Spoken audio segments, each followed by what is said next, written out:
would it take to get a date for Stu at just 5 feet? First, we made him an up-and-coming actor. No. No. Not. Then we said Stu had made millions by age 25. No. No. Not for me. Nothing worked.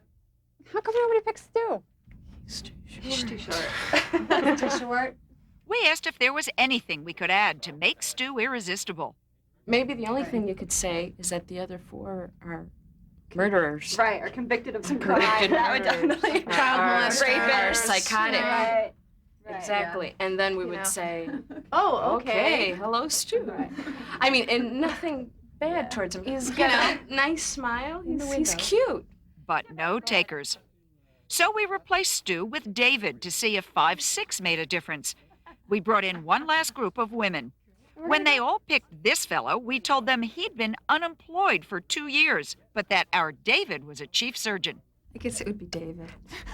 For me. Two took David right away. But Tara chose Jim, whom we'd made a high school gym teacher. Would it change anything if I told you that David, besides being a chief surgeon, had just published a book that he was a gourmet cook, loved kids, and extremely wealthy? Yeah, I'd switch to David real quick. I mean, let's be realistic. I'm gonna bag the gym teacher now.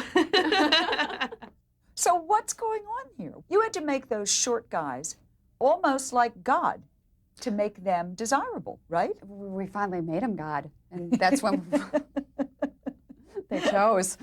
And this surprises you? It obviously doesn't surprise you. No. Yale psychologist Les Martell is 5'5". It goes back to caveman times. We simply judge people, particularly men, based on their height, on their size, on their physical presence. Why is that? We asked several of the women to come back and tell us. I feel short men make great best friends because they're very enthusiastic, caring, because they have to make up for their height. But you have no interest in going out with someone shorter than you. No. I'm just attracted to taller men. I'm only 5'5" myself, but I just like taller men. I have to tell you, and it breaks my heart to tell you this, it turned out that being short was not good. Does that surprise anybody? I don't think so. Absolutely not. Tell me what you were thinking while you were standing out there with the taller guys.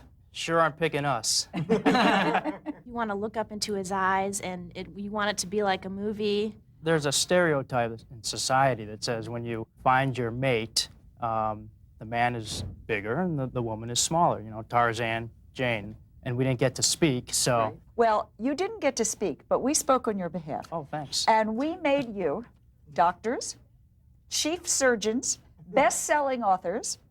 Stuart, we made you a venture capitalist who made millions by the age of 25. You were a gourmet cook. You loved children. You had ski houses that you built all by yourself. Sometimes all this worked, but most of the time, fellas, Didn't do a darn thing. Well, I guess that says something about people. What does it say to you? Maybe the average person isn't giving us the credit that we deserve. Does it bother you? You know what it's like to maybe hurt.